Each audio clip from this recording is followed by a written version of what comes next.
Muito boa noite, seja muito bem-vindo, seja muito bem-vinda a mais uma gravação do nosso podcast Fiz Insight, um projeto onde eu falo que você tem que ouvir na lata, doa quem doer, sempre baseado nas melhores evidências científicas disponíveis.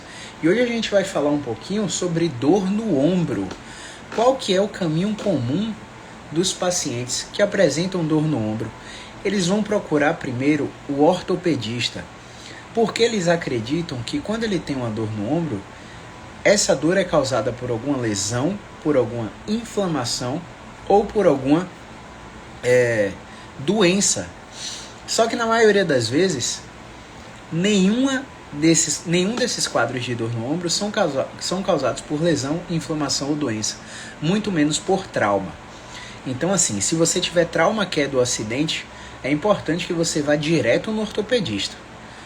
Mas se você não tem história de trauma que é do acidente, o ortopedista não vai te ajudar. Pelo contrário, ele pode até te atrapalhar.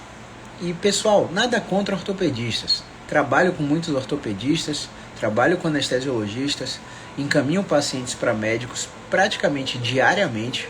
Não são todos os pacientes que a fisioterapia resolve, mas o que é que pode acontecer se você tiver com dor no ombro e ir para um ortopedista? Ele vai fazer um exame de imagem, geralmente vai ser uma ultrassonografia ou uma ressonância magnética. O que é que acontece quando a gente faz uma ressonância magnética? A ressonância magnética, a partir dos 20 anos de idade, já começa a achar alterações normais do envelhecimento. Caio, 20 anos é uma pessoa velha? Não. Mas à medida que a gente vai envelhecendo, existem alterações que são ditas como normais, como por exemplo, degeneração acromioclavicular, como por exemplo, tendinopatia do bíceps braquial, tendinopatia do supraespinhal, tendinopatia do redondo menor, bursites, tendinites, artrose. Todas essas alterações acontecem naturalmente com a idade. À medida que a idade vai avançando, essas alterações se tornam mais prevalentes.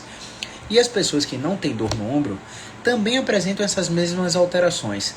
E a coisa que é mais engraçada quando o paciente vai procurar um médico ortopedista para investigar essa dor no ombro sem relato de trauma, é que quando esse paciente tem dor unilateral no ombro, por exemplo, só no ombro direito ou só no ombro esquerdo, e aí o ortopedista pede a imagem só do ombro que dói, ele acha um bocado de coisa lá, né? Inflamação, tendinopatia calcária, todas essas alterações que eu acabei de falar com você. Qual que é o problema disso? Se ele pedir uma ressonância do ombro que dói e uma ressonância do ombro que não dói, ele vai achar a mesma coisa. E aí você entra num questionamento. Olha só. Se o meu ombro direito tem bursite e o meu ombro esquerdo também tem bursite, por que só o esquerdo que dói? Logicamente, não é por causa da bursite. Quando o paciente sai do ortopedista, ele sai com uma prescrição de medicação anti-inflamatória, analgésica, às vezes bloqueio, às vezes infiltração de corticoide, às vezes drogas manipuladas. E nessa brincadeira, o paciente pode entrar com vários efeitos colaterais que são negativos, como por exemplo sangramento digestivo, gastroenterites, azia, dor de estômago, por causa desses anti-inflamatórios potentes. Só que aí, não está errado não, vai ter paciente que vai tomar o remédio e não vai sentir nada. Só que o remédio vai mascarar o sintoma, porque sua dor no ombro não foi por causa de um trauma. E aí, nessa mascaração do sintoma, quando o efeito do remédio passa, que você já foi na consulta médica, já fez o tratamento médico, sua dor está pior. Porque você usou o braço sem sentir nada, mascarado pelo sintoma. E quando seu quadro está pior, você procura um segundo ou até um terceiro especialista, ainda especialista em ombro ortopedista. E aí o que é que ele vai fazer? Ele vai repetir ressonância, repetir ultrassonografia, achar o que você já tinha, trocar medicação, prescrever fisioterapia. Agora você pensa em um fisioterapeuta. Só que esse fisioterapeuta que você vai procurar é o do seu plano de saúde. E mais uma vez, repita comigo, o seu plano de saúde ele não vai te salvar. Por que ele não vai te salvar? Porque ele vai te colocar em um serviço ambulatorial, onde vai ter um fisioterapeuta e um estagiário, atendendo 100 pessoas. atendendo 70 pessoas, atendendo 150 pessoas numa tarde, atendendo 200... Por exemplo, eu quando trabalhava pelo plano de saúde, aqui no subúrbio de Salvador, de manhã, a clínica, comigo e mais 2, recebia 150 pessoas. A clínica, quando eu ia de tarde, recebia 250 pessoas, comigo e mais 3. Então, como é que você acha que era o atendimento? O atendimento não era específico, o atendimento não era individual. E aí, nessa brincadeira, o paciente vai cronificando. E o que é cronificar? A dor dele, que seria resolvida sem fazer nada em 6 a 8 semanas, começa a receber cargas que não são adequadas para o tratamento, como por exemplo, infravermelho, ultrassom, alongamento, fortalecimento, exercícios pendulares de Codman, decapitações articulares, mobilizações articulares, tratamentos que em sua maioria são passivos. O paciente ele só recebe a técnica. E toda vez que você tiver com dor em qualquer parte do seu corpo e você buscar um tratamento que você apenas receba uma técnica, esse tratamento não é eficaz para você. Ele pode até te aliviar por 48, 72 horas, às vezes até uma semana, mas sua dor vai voltar. Por que vai voltar? Porque você está dependendo do sistema de saúde para obter a melhora. Já quando o seu tratamento envolve sua participação ativa, ou seja, o profissional te orienta o que fazer e você faz. O profissional te ensina o movimento e você faz. O profissional te ensina o exercício e você faz. Você está se tratando, você está aprendendo um processo terapêutico, você está aprendendo um recurso cognitivo, você está sendo educado que os testes físicos do exame musculoesquelético que a gente faz não detectaram nenhuma lesão. E aquela tendinopatia que apareceu no exame de imagem? Aquela tendinopatia é um achado normal da sua idade, do seu gesto de trabalho, do seu gesto esportivo. Não é nada associado à lesão. Porque se fosse associado à lesão, quanto mais nós mexêssemos, mais você ia agravar. E você não está agravando. Eu botei sua mão na parede assim, ó, e pedi para você agachar com a mão na parede com o braço esticado. E você não está agravando, pelo contrário, o seu braço está ficando melhor, sua dor no ombro está diminuindo, sua mobilidade de elevar o braço para um lado, para o outro, alcançar o sutiã, vestir, pegar, né? Suas habilidades funcionais estão sendo restauradas. Ou seja, toda vez que toda vez que movimentos em todas as direções da sua articulação agravarem você, nenhum deles te aliviarem, você tem duas alternativas. Alternativa 1. Você sensibilizou o sistema nervoso porque já tem mais de 3 meses de sua dor. E aí o cérebro já tem alterações morfofuncionais que fazem com que você sinta mais dor. Ou você está francamente num quadro inflamatório mal detectado pelo médico, mal detectado pelo fisioterapeuta que te avaliou. E aí a orientação do seu tratamento é outra completamente diferente. Então, assim, é importante salientar que existem doenças do complexo articular do ombro. Essas doenças, por exemplo, um processo de doença de tecido mole, uma capsulite adesiva, um ombro congelado, é uma doença que tem uma história natural que leva 2 anos. E muitas vezes a fisioterapia convencional feita para capsulite adesiva do ombro atrapalha o processo de reabilitação. Ou seja, grupo de pacientes que não fizeram nada melhoraram em 2 anos, grupos de pacientes que fizeram fisioterapia convencional melhoraram em 2 anos e 4 meses. Parece que pagar pelo tratamento fisioterapêutico convencional atrapalha a reabilitação do seu ombro se você é um paciente com capsulite adesiva.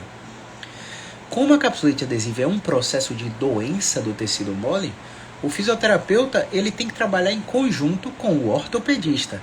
Nesse caso, o ortopedista pode fazer um procedimento que se chama manipulação under anesthesia, manipulação sob anestesia. Na manipulação sob anestesia, ele vai infiltrar medicações dentro da cápsula articular que está rígida, e ele vai, com o paciente sedado, manipular para quebrar aquelas aderências, tirar aquelas aderências do ombro para a mobilidade ser restaurada com o mínimo de dor possível. Esse procedimento ajuda a fisioterapia a evoluir em vários exercícios que o paciente não estava conseguindo fazer antes de fazer a manipulação sob anestesia. Só que ele não garante que aquela aderência não volte. Por quê? O processo cirúrgico, ele é um trauma do tecido. Toda vez que o tecido sofre um trauma, principalmente quando no ombro, quando no quadril, quando no joelho, o que vai acontecer? O sistema nervoso vai liberar por quimiotaxia vários macrófagos para degradar o tecido lesionado e depois vai liberar colágeno tipo 3, elastina, fibronectina para cicatrizar aquele tecido. Essa cicatrização, ela é desordenada. Há excesso de colágeno tipo 3, abaixo componente de fibronectina e elastina, e o tecido que era viscoelástico, permitindo sua mobilidade do braço, passa a não ser tão viscoelástico, ele passa a ser rígido. Por isso o fisioterapeuta tem que entrar nesse processo de reabilitação da capsulite adesiva, para colocar cargas unidirecionais no sentido funcional do ombro, para esse tecido remodelar, para a fibra desse tecido não ficar emaranhada. Então, é um caso raro, mas no processo de doença do tecido mole no ombro, uma classificação específica que acontece principalmente na capsulite adesiva, que é um diagnóstico médico, o fisioterapeuta tem que trabalhar com o ortopedista. No entanto, nas tendinopatias falsas, por que falsas? Porque está no exame de imagem, mas o teste do paciente ortopédico é positivo, você faz Knee, Hawkins, Jobe, Patch, Gerber, tudo dá positivo, o paciente está com um ombro super doloroso, aí você vai lá, coloca uma estratégia de carga na articulação temporomandibular e negativa todos os testes. Aí você vai lá, coloca uma estratégia de carga no pescoço e negativa todos os testes. Você vai lá, coloca uma estratégia de carga na torácica e negativa todos os testes, restaura a mobilidade do braço, do ombro do paciente que tem dor. Isso é uma tendinopatia falsa, foi detectada por um exame de imagem, é compatível no teste ortopédico, mas quando a gente coloca o movimento certo na estrutura articular do paciente, esses testes são negativados, caem por terra e a reabilitação funcional prospera. Em 6 a 8 semanas o paciente está praticamente sem dor no ombro, está com 80%, 70% menos dor e fazendo todas as habilidades funcionais no qual ele se queixava de não poder fazer por causa da dor no ombro. Quando a tendinopatia é verdadeira, a classificação não é a que eu citei agora, que é bloqueio de movimento. A tendinopatia verdadeira, para nós fisioterapeutas, entra numa classificação de disfunção contrátil. Na disfunção contrátil, na tendinopatia reativa, a gente tem que trabalhar com esse paciente na zona alvo de dor. Então, quando você vai mexer no ombro do paciente, o paciente, ai, doeu, você não, então faz só até onde não dói. Você está cometendo o maior erro da sua vida. Você está perdendo aquele paciente para o próximo fisioterapeuta, ou para o próximo médico, ou para o próximo profissional de saúde que trabalha lá com suas terapias complementares, completamente sem evidência. O cara vai fazer ozônio, o cara vai fazer acupuntura, o cara vai fazer ventosa, liberação miofascial, o cara vai fazer tudo que é técnica porque você não teve a competência de detectar uma verdadeira tendinopatia reativa do ombro desse paciente e controlar as cargas. Olha só, existe um paradigma que já foi quebrado desde 2012. Os estudos da Jill Cook, do Craig Purdon, sobre tendinopatias reativas já mostraram que os tecidos com tendinopatia existem na avaliação ultrassonográfica.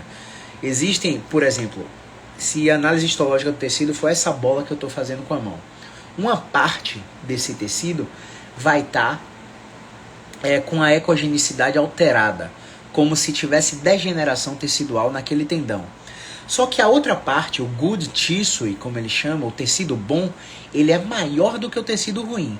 Então o paradigma era, ora, a tendinopatia é uma inflamação, então vamos fazer uma análise macroscópica, uma análise microscópica tecidual. Na análise microscópica foi analisado que não existiam citocinas inflamatórias, mediadores pronociceptivos naquele tecido. Ou seja, eu chamo de tendinite e digo pro aluno, ou digo pro paciente, que tudo que termina em ite é inflamação. O cara se droga com uma série de anti-inflamatórios não esteroidais e não melhora. Por quê? Naquele tecido que te ensinaram que tendinite é inflamação, na análise microscópica não tem mediador inflamatório no tecido. Se não tem mediador inflamatório, não tem por que fazer repouso. E tendinopatia, a maioria dos ortopedistas, a maioria dos fisioterapeutas falam para você, repouso, para de correr, para de agachar, não pode agachar. Não pode sentar no vaso sanitário para cagar, não pode agachar, o cara vai cagar como? Né? Então, o profissional que te proíbe de atividades porque você tem uma dor, ele não está atualizado baseado em ciência. Seja essa dor no ombro, seja essa dor no quadril, seja essa dor no joelho, na coluna, na articulação temporomandibular. O profissional que está atualizado, ele vai montar um plano de tratamento com estratégias para fazer com que você não saia da atividade.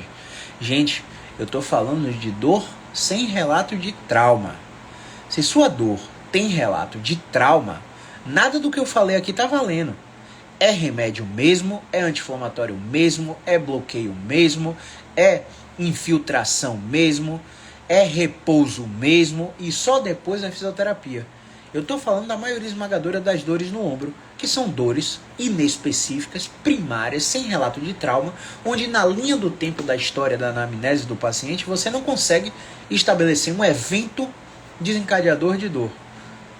Esse tipo de dor não necessariamente tem a característica nociplástica, não necessariamente tem a característica nociceptiva. E se ele não tem radiculopatia cervical, com dormência, parestesia, não tem uma neuropatia diabética, muito provavelmente ele não tem um componente neuropático. Então, independente do mecanismo de dor, eu preciso saber da classificação do meu diagnóstico fisioterapêutico, não do diagnóstico médico. O cara vem para você com tendinopatia, ele pode ser um bloqueio de movimento e a tendinopatia é falsa. O cara vem para você com tendinopatia, o cara pode ser um processo de doença de tecido mole e ser uma capsulite adesiva mal detectada pelo ortopedista, pelo fisioterapeuta. E você não tem habilidade para detectar porque você não é treinado em avaliação musculoesquelética. Enquanto você não for treinado em avaliação musculoesquelética, você não vai saber qual é o seu diagnóstico. E você vai ficar refém do exame de imagem, refém do que o ortopedista manda. Hoje eu avaliei um paciente que tinha guias que o ortopedista mandou para fisioterapia. Fazer crioterapia, fazer TENS, fazer alongamento, não agachar de jeito nenhum. Estava escrito na guia, não agachar de jeito nenhum. Eu me segurei para não dar risada. Claro, estava na frente do paciente, comecei a avaliar o paciente e falei, rapaz, essa lombar só vai melhorar com carga. Eu não consigo dobrar. O paciente dobrava, não conseguia alcançar o joelho. A live é sobre ombro, eu estou falando de lombar só para dar um exemplo, tá? O paciente não conseguia dobrar o joelho. Coloquei várias estratégias de carga nele, achei uma estratégia de flexão sentado e o paciente alcançou o chão, diminuiu 90% da dor imediatamente. Isso acontece também no ombro.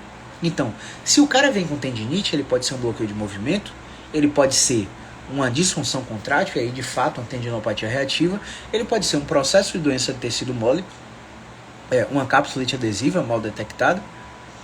Ainda assim, ele pode ser uma disfunção articular, ele pode ser um aprisionamento de nervo periférico, ele pode ser o que mais? Então, não importa se o cara está com bursite, tendinite, artrose acromioclavicular, se ele é um pós-operatório de uma prótese reversa que já fez fisioterapia convencional 6 meses, deram alta para ele e do nada o ombro voltou a doer. Ele achava que era a artrose pela qual ele fez a prótese. A prótese não. A artroplastia total.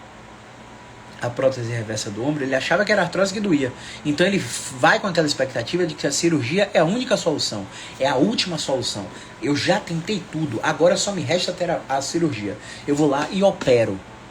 Nessa brincadeira que eu vou lá e opero, eu tenho, olha só, riscos de síndrome de falha cirúrgica. Ou seja, o paciente, cada 2 pacientes com dor crônica que operam, 50% continua com dor. Se ele passar por um segundo procedimento cirúrgico, a chance de sucesso dele cai para 30%. Se ele passar por um terceiro, a chance de sucesso dele cai para 15%. Ou seja, eu estou falando de 85% de chance de insucesso. Porque dor, seja no ombro, seja na TM, seja na cabeça, seja no quadril, na coluna, dor é multidimensional. Eu estou cansado de falar isso aqui. Estou exausto de falar isso aqui. Porque chega, o paciente bate na porta do consultório, eu já estou assim, ó, sacola de exame de imagem. Não tem como a gente associar uma dor que não tem relato de trauma a um problema de um tecido, a um problema de uma estrutura que precisa ser corrigida com procedimento cirúrgico e essa correção cirúrgica tire a dor do diabo do paciente. Não vai tirar. Hoje, eu estava andando no shopping e eu encontrei um conhecido, né? Tava comprando na mesma loja que eu. E aí eu percebi que ele estava andando meio alterado. Aí eu olhei para o joelho dele estava com uma deformação em varo. Aí eu pensei assim, ó, já estou extrapolando o tema aqui. Essa deformação em varo pode ser bloqueio de movimento? Pode. Ele pode ter a alteração anatômica de nascença congênita e você não sabe. Você também não pergunta. Você faz aquela anamnese básica de fisioterapia, não pergunta se é genético, se nasceu assim. O cara chega com dor no joelho e você, essa dor no joelho aí é por causa dessa articulação aí que você está muito em varo. Vamos treinar para você ganhar o valgo. Aí começa a treinar o oposto dele. E você não sabe que aquilo ali é congênito. E aí entra numa classificação de articulação estruturalmente comprometida. E aí você não faz nada nesse caso. Você encaminha para o ortopedista. E o ortopedista vai fazer, sabe o quê? Uma osteotomia valgizante. E esse cara vai usar uma prótese AFO, CAFO, HCAFO. E essa órtese vai ajudar ele a entrar no processo normal de recuperação da marcha. Agora o trabalho é meu. Agora o trabalho é do fisioterapeuta. Então, quando você não é treinado em avaliação musculoesquelética, vai chegar um ombro doloroso no seu consultório, o paciente vai chegar com dor no ombro para você e você vai analisar a escápula dele. Você vai fazer correção de discinese escapular. Porque você aprendeu uma regrinha biomecânica que uma dor no ombro tem que ativar trapézio inferior, tem que ativar serrátil anterior, tem que inibir o trapézio superior, tem que fortalecer os romboides, os músculos periescapulares, tem que treinar o core da cintura escapular. Vai lá treinar. Sucesso para você. Você tá, de parabéns. Sabe por que você tá de parabéns? Porque o raciocínio biomecânico numa dor sem relato de trauma já caiu por terra. Eu vejo indústrias de biomecânica ensinando cursos e pegando sua mente, deformando sua mente. Se você está trabalhando com um atleta que quer performance, siga sua biomecânica. Porque você vai reduzir gasto energético, você vai minimizar risco de lesão por sobrecarga articular. Se você tem uma dor com relato de trauma, o cara teve um mecanismo de pivô shift no joelho, ou teve um mecanismo de fratura de coles no punho com subluxação da clavícula, com luxação e fratura de Bankart no lábio glenomeral, uma lesão estrutural, você precisa respeitar a biomecânica. Agora o cara acordou, dormiu de mau jeito, com dor no ombro, você tá lá, fortalecendo. Eu vou pra academia, chega a me dar ânsia de vômito. Eu vejo uma porrada de gente pegando aquela alcinha do crossover e fazendo fortalecimento do manguito rotador. Pra dentro, pra fora, fazendo horizontal, fazendo... O cara teve trauma? O cara tá saindo de um pós-operatório? Não teve. O cara tá fazendo uma coisa porque disseram pra ele que fortalecer é bom. E aí quando a gente analisa os pacientes que têm dor no ombro, com os pacientes que não têm dor no ombro, a musculatura escapular desse paciente já é mais forte em quem tem dor. Já é mais ativa em quem tem dor. A análise eletromiográfica já mostra um aumento da atividade muscular em quem tem dor. Ou seja, eu preciso relaxar esse paciente. Eu preciso desativar a musculatura periescapular. Eu preciso ensinar ele a sair de um comportamento funcional mal adaptativo. Eu preciso ensinar ele a sair de uma disfunção de controle de movimento no ombro. Porque ensinaram a ele no diabo do RPG que ele tem que ficar assim. Que assim é elegante para ele. Encaixa os ombros, estufa o peito, empina o bumbum. Mantenha a torácica reta. E o cara cansa, sente dor, vai condicionar, tá fortalecendo. É o processo. Faz 2 meses isso aí. Aí o cara sai todo elegante, socialmente aceito, falando, caramba, minha postura está melhor. E a dor no ombro dele tá lá gritando. Aí o cara abre a porta do meu consultório, eu faço a avaliação musculoesquelética nele, detecto uma alteração postural com a disfunção de controle de movimento, produzindo a dor no ombro dele. Produzindo, não é a palavra, tá? Influenciando na dor no ombro dele. E aí eu falo pra ele assim, ó, senta relaxado. Fica aí 3 minutos. Como é que tá a dor no ombro? Não tem dor no ombro. Levanta o braço. Não tem dor no ombro. Relaxa mais o tronco. Não tem dor no ombro. Agora estufa o peito e empina o bumbum. Levanta o braço. Ai, meu ombro doeu. Olha que loucura. Quer dizer, te ensinaram por 2 meses. E 2 meses eu tô sendo gentil, tá, pessoal? Eu pego pacientes que fizeram 2 anos, 3 anos de RPG. Eu pego pacientes que fazem pilates e RPG porque o ortopedista pediu pra fazer. Médico não estuda fisioterapia.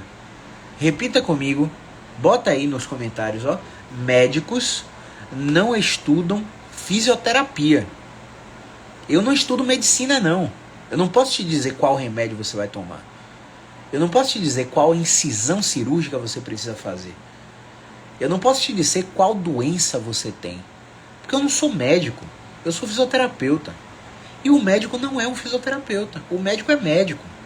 O médico ele não tem autonomia para te dizer o que você precisa no seu tratamento fisioterapêutico. Ele não pode escrever ali, ó.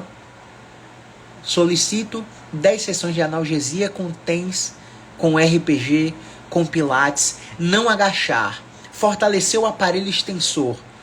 Tudo isso é exercício legal da profissão. Se você denunciar no CRM, todos eles tomam multa. Todos eles tomam multa. Só que o paciente, ele tem uma cultura de que o médico sabe mais que todos os outros profissionais da saúde. E que se o médico mandou, tem que ser feito. Eu não discuto com esse paciente. Eu deixo esse paciente seguir o caminho dele. Esse paciente vai, por experiência própria, infelizmente, perceber que tudo que o médico mandou na fisioterapia não surtiu efeito. E nessa brincadeira, ele vai começar a procurar outros especialistas. Aí ele vai chegar no fisioterapeuta clínico. Aí ele vai chegar no fisioterapeuta musculoesquelético, que vai pegar a guia que o médico mandou, ó, 10 sessões de fisioterapia com isso, isso e aquilo, e rasgar. Não é no sentido literal da palavra. Rasgar por quê? Eu fiz uma avaliação musculoesquelética nele e vi, ó, quando você está estufado o peito, levanta o braço, seu ombro dói. Quando você relaxa a postura, levanta o braço, seu ombro não dói. Olha, seu problema não é no ombro, seu problema é na coluna. Você não melhorou porque você tratou o ombro durante esses 2 anos. Você não melhorou porque você fez um tratamento que não era para dor. Era um tratamento estético. Então, você não tinha que melhorar sua postura. A não ser que você tenha uma queixa estética. Sua queixa estética é o quê? Você não tem vergonha de tirar uma camisa na praia, vestir um biquíni porque tem uma escoliose, porque tem uma... Aí tudo bem, você vai para tratamento de escoliose. Você vai para tratamento de correção postural. Agora eu te falo, eu tenho 8 anos de formado.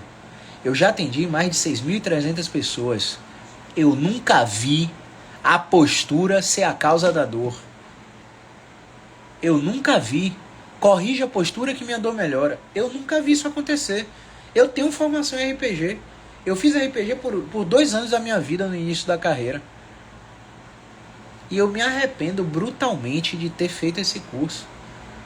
Porque não agregou nada na minha vida. Me arrependo absurdamente. Se você trabalha com RPG, não se sinta ofendido, tá? Eu espero que com essa mensagem você perceba que existe um outro caminho se você quiser viver de consultório. Se você quiser viver de atendimento particular 1 a 1, seja em domicílio ou consultório. Se você quiser ter resultados acima da média. E eu vou trazer um link para um artigo que eu deixei na minha conta que foi hackeada. Quem não tem essa conta aí, o arroba é Caio Ferreira CF7. É uma conta antiga que foi hackeada, eu praticamente não tenho mais acesso à conta, mas tem uma abinha lá de artigos.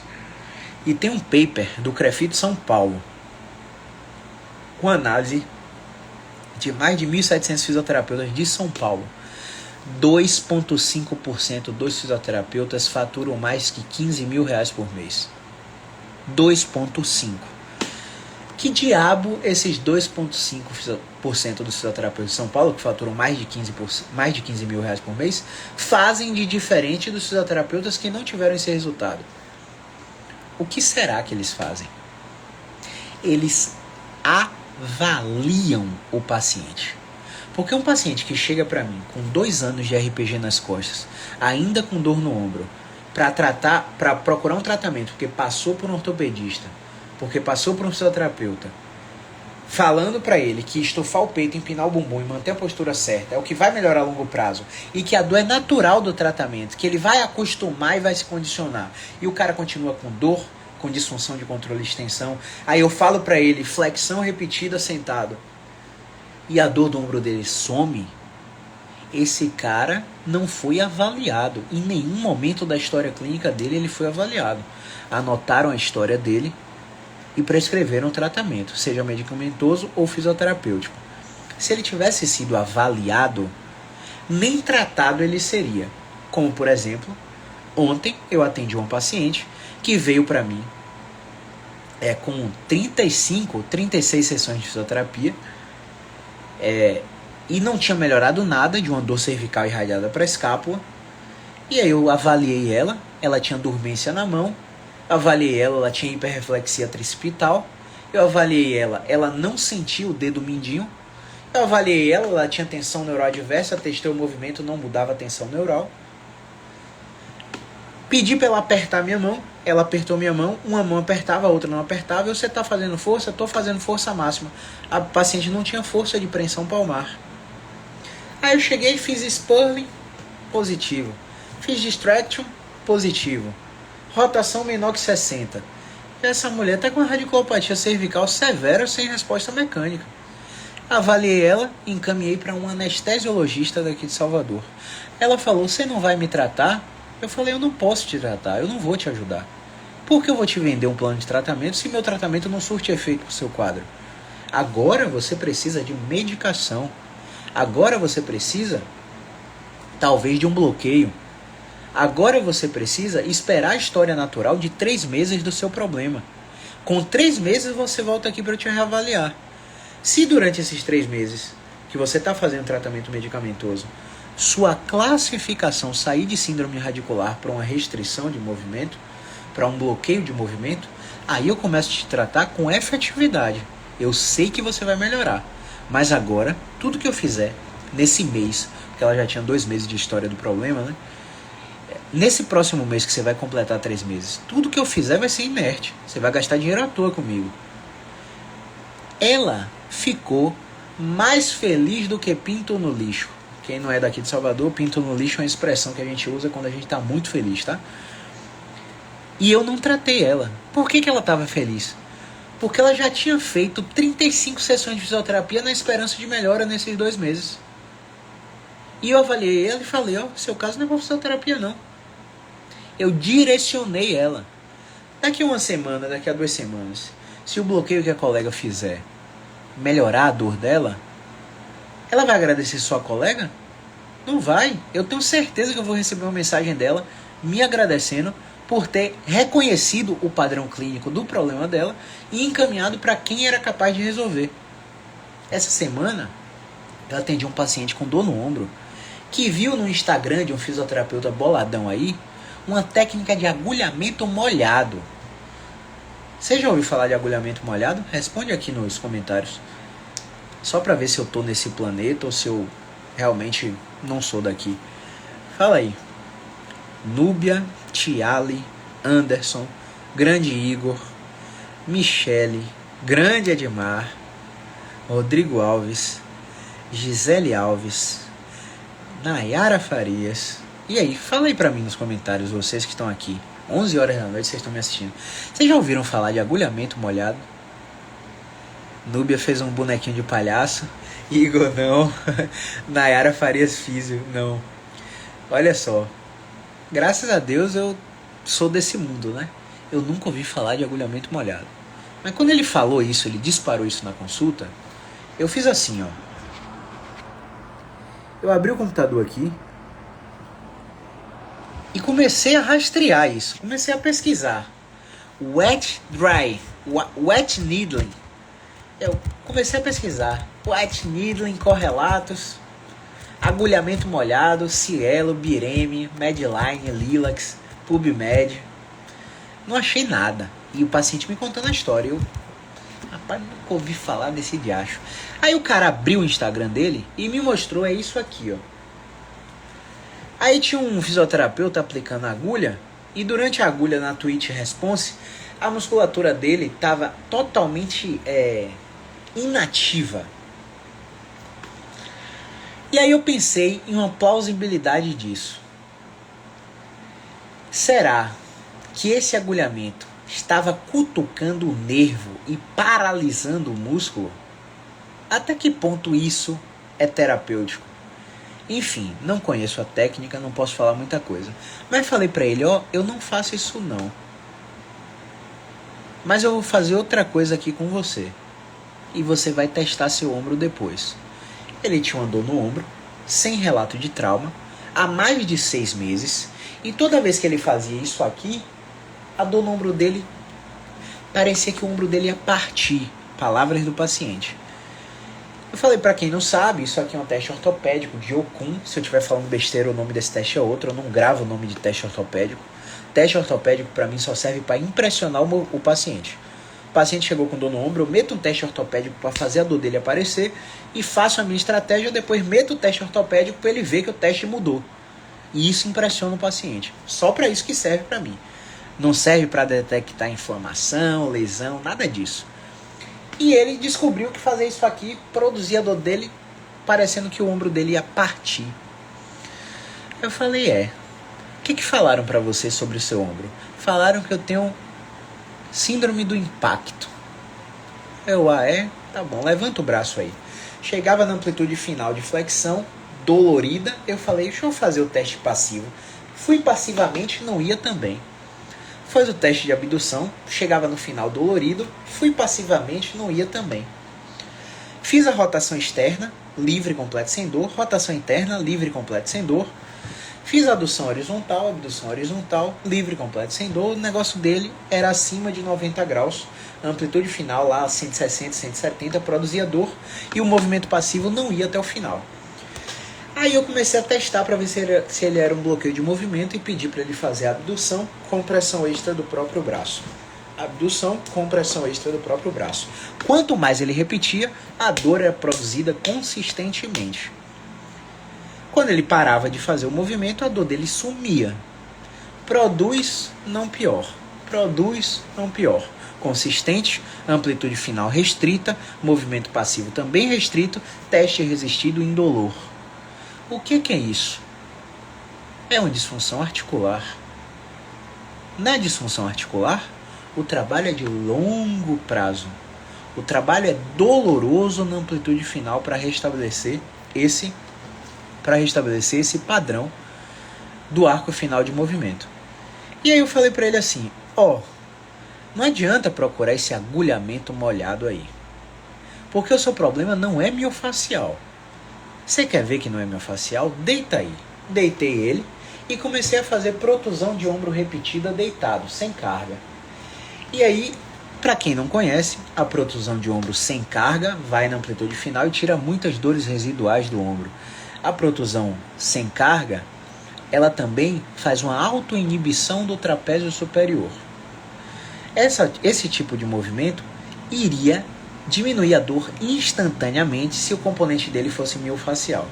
Caio, e como é que você diferencia? Eu chego atrás do paciente, carrego os cotovelos dele, para o ombro dele ficar aqui na orelha e peço para ele fazer o movimento sem a tensão do trapézio.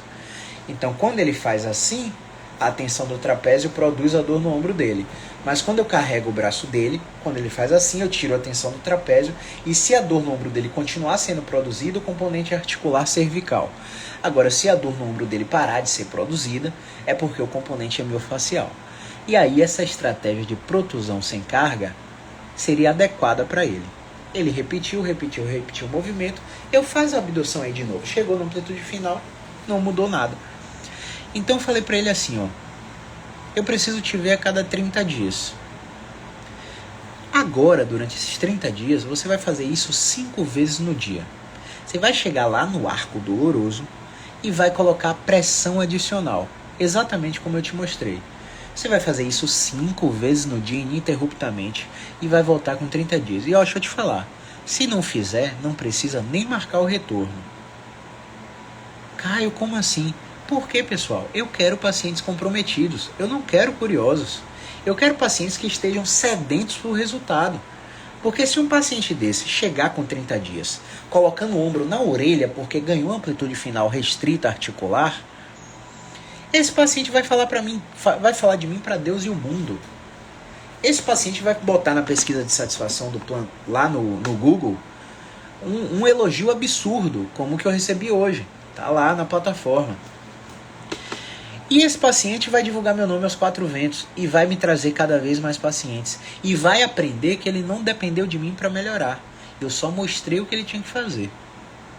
E aí, geralmente, esse paciente fica 6 meses comigo, vindo a cada 30 dias e eu aumentando a carga do movimento na amplitude final.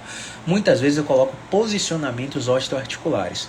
Por exemplo, deito o paciente de barriga para cima, jogo o braço lá, pendurado, e coloco 1 quilo de arroz, 1 quilo de feijão lá para o braço fazer mais pressão na amplitude final. E aí eu falo para ele, ó, esse exercício tem que ser trabalhado em contingência. Como assim contingência? Sua dor está 7. Sua dor não pode ficar 8 em nenhum momento. Em 24 horas, sua dor que está 7 não pode ficar 8 em nenhum momento. Se ficar, é porque você botou carga demais ou força demais. Então vá lá, produza sua dor e volte. Vá lá, produza sua dor e volte. Não deixe piorar com a força que você fizer. E aí esse paciente vai sendo educado, vai ficando cada vez mais independente e vai tendo a reabilitação. Então, pessoal, como vocês podem ver, você pode amanhã, sábado, você pode atender 10 pacientes amanhã com dor no ombro. Todos eles podem ter o mesmo diagnóstico de tendinite, bursite, artrose acromioclavicular, lesão do manguito rotador, discinese escapular, discinesia escapular. E cada um deles apresentar uma classificação completamente diferente. E precisar de um tratamento completamente diferente. E se você não é treinado em avaliação musculoesquelética, você não vai ter a habilidade de reconhecer o padrão clínico. Você não vai ter a habilidade de definir a melhor estratégia para o paciente. Beleza? Falei demais, 11h16, 42 minutos. Vamos ver se teve perguntas aí, tá bom? Vamos ver quem ficou, galera da insônia. Magavilha, Gustavo Zain, Deni Reis, Carla Melos, Wellington Físio. Sejam muito bem-vindos. Tem pergunta, pessoal? Manda aí na caixinha, na interrogaçãozinha ou aqui nos comentários. Chegou uns comentários aqui, vamos ler os comentários e encerrar, tá bom? Cadê? Grande Jaque Júnior, melhor fisioterapeuta neurológico daqui de Salvador, meu sócio, irmão, amigo, obrigado pela presença. Cadê? Núbia Ribeiro, ficou até sem graça, né, Núbia? Cadê? Socorro. Médicos não estudam fisioterapia. Muito bem. Médicos não estudam fisioterapia. Eu vou até printar essa parte, tá? Que eu vou postar nos stories. Boa. Daqui a pouco eu posto lá. O médico pediu para minha paciente. Certo, também não discute. Não entendi, Anderson. Se tiver aí, formula de novo seu comentário aí. Recebi um paciente essa semana com dor lombar que o médico pediu para ele ir na academia fortalecer de cima para baixo e de baixo para cima até chegar nos músculos do abdômen. Pois é. Olha só, eu tenho muitos colegas médicos, tá? E assim, quando eles foram escolher a faculdade aqui, 3 deles fizeram UFBA, 2 deles fizeram Baiana, e outros 2, um fez Unifax e o outro fez FTC. Quando a gente se reúne, a gente começa a questionar qual é o componente da grade curricular de medicina que ensina o médico a tratar dor. E aí, sabe o que eu descobri? Que pelo menos até ano passado, que foi a última vez que a gente se encontrou, a grade na disciplina dor era optativa no curso de 2 faculdades aqui de medicina. 2 faculdades gigantes. A maioria dos médicos não viam essa disciplina. Não viam. E em nenhuma grade que eu analisei das faculdades aqui de medicina existe fisiologia do exercício, treinamento desportivo. Quem ensina isso aí, quem aprende isso aí, é educador físico. Então o cara abrir a boca para falar que tem que fortalecer, o cara não sabe nada de evidência científica. Porque o paciente que tem dor já tem o músculo mais duro, mais tenso, mais ativo, com hiperatividade do que o paciente que não tem dor. Se eu fortalecer esse paciente, eu coloco mais atividade muscular num paciente que está com disfunção de controle, com disfunção de movimento. E eu perpetuo o problema dele. Não tem que fortalecer ninguém. O cara fez uma prótese reversa no ombro, uma cirurgia, colocou gancho, ficou num pós-operatório imobilizado e teve atrofia muscular, você tem que fortalecer. Agora, o cara tá com dor no ombro, sem relato de trauma, não tem o que fortalecer. Tem paciente com dor no ombro, olha a loucura que eu vou falar aqui agora. Tem paciente que eu atendo com dor no ombro, que ele tem limitação de abdução e de flexão e de rotação interna. São as principais que a gente encontra. E aí eu coloco um programa de exercícios de membro inferior. Eu peço para o paciente fazer agachamento búlgaro pliométrico. Eu peço para o paciente fazer salto e aterrissagem. Eu peço para o paciente fazer passada e rodar o consultório todo fazendo passada. Eu peço para o paciente fazer polichinelo na amplitude que não produz dor no braço. Eu peço para o paciente fazer corrida simulada em cima do trampolim. E no final da sessão, eu falo para ele assim, levanta o braço. E o cara levanta o braço total, quase sem dor. E aí você me fala, Caio, mas e a escápula? Ele tinha uma discinese, você não vai trabalhar não? Não vou trabalhar. Você acha que essa discinese apareceu porque a dor apareceu ou ele já tinha ela antes? Para que eu vou trabalhar o diabo da discinese? Se o cara só precisa se movimentar para o sistema nervoso central liberar opioide na corrente sanguínea e ele ter analgesia. Então já tem vários ensaios clínicos randomizados, revisões sistemáticas com meta-análise de grandes grupos que pesquisam dor no ombro, que não importa se o exercício é específico ou se é geral. O que importa é que é exercício. E o que você faz com essa informação? Ou você adere à ciência, ou daqui para frente você não vai ter paciente porque o educador físico vai lidar com isso. Porque tem um grupo de pacientes com dor no ombro que é só se movimentar que vai melhorar. Cai numa zorra de uma piscina. Começou o Memphis e Golden State Warriors, viu? Vamos encerrar essa live aí que os playoffs estão pegando fogo aqui. Então, você vai perder paciente para educador físico. Porque você não sabe reconhecer o padrão clínico de quem só precisa se movimentar. O padrão clínico de quem só precisa de uma manipulação torácica. O padrão clínico de quem só precisa de uma estratégia de carga cervical. O padrão de clínico de quem não levanta o braço, mas quando você bota uma estratégia de deslocamento lateral na temporomandibular e retesta o braço está levantando total. Porque você não sabe avaliar o paciente. Então isso é muito complicado. Médico trata doença, lesão e inflamação. Médico não trata rigidez. Médico não trata movimento.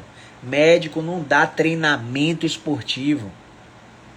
Ah, mas eu sou médico do esporte. Você trata doença, lesão e inflamação. Ah, mas eu sou personal trainer, eu sou especialista em dor lombar. Rapaz, como é que você é educador físico e você está se metendo a tratar um paciente que tem dor? Pelo amor de Deus. Não adianta você querer transformar a fisioterapia numa parada que não é fisioterapia. Não adianta você querer ser médico invadindo a porra da área do fisioterapeuta e do educador físico. Não adianta você querer ser educador físico e estar se metendo a tratar um paciente com dor. Tratamento é uma coisa, treinamento é outra. Não adianta você ser fisioterapeuta e querer invadir a porra da área do psicólogo. Você tem que trabalhar em conjunto e reconhecer até onde sua profissão vai.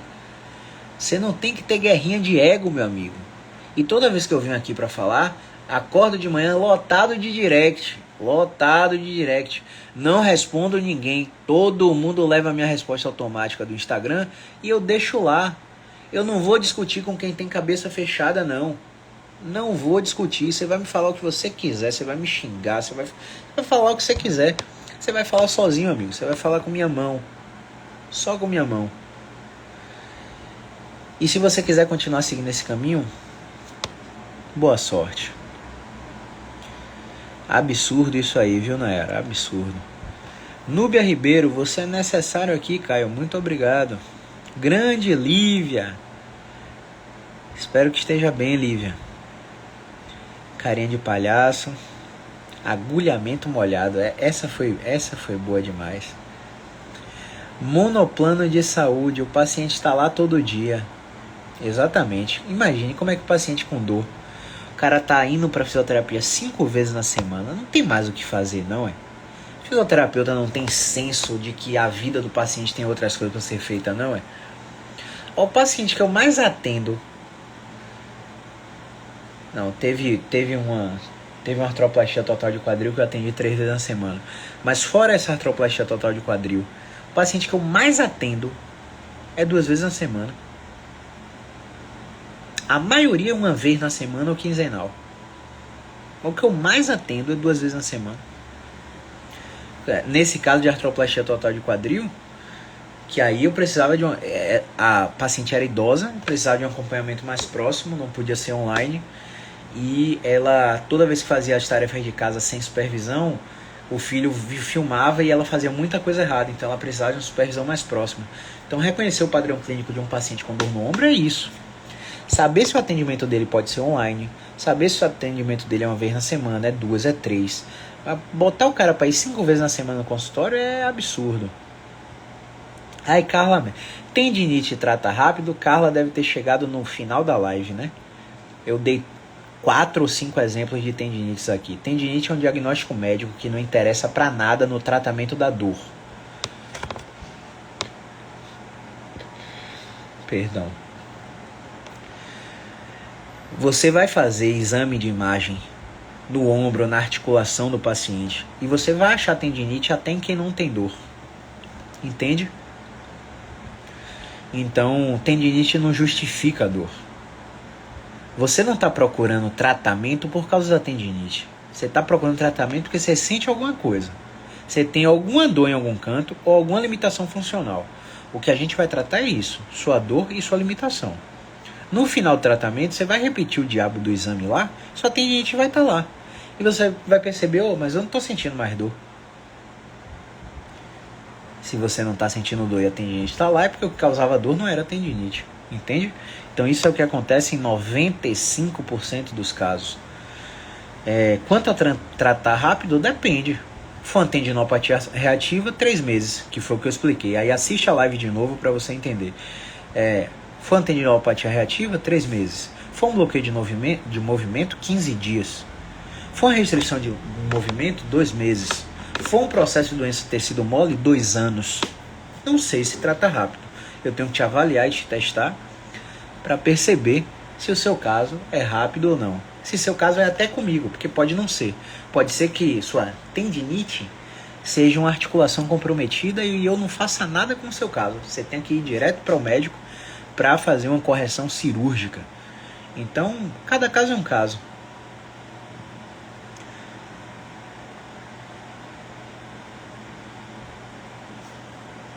Tenho dor toda noite, estou com tendinite fazendo físio, melhoras. A analgesia estimulada por movimento teve... Analgesia... M. Silva 98. Não entendi um pouco não, viu? Mas vou tentar responder aqui.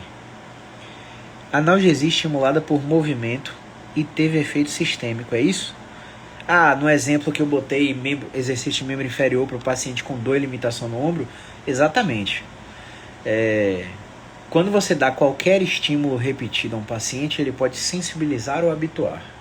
Os que sensibilizam têm características específicas no exame físico, na anamnese e na história pregressa. Os que habituam têm outras características no exame físico, na anamnese, na história pregressa, nos testes de movimento. Então, esse paciente era um habituador. E aí eu sabia que ele estava num grupo que a gente chama de exercício e condicionamento. Porque quando a gente aplica a avaliação, a gente tem critérios de sucesso e de insucesso.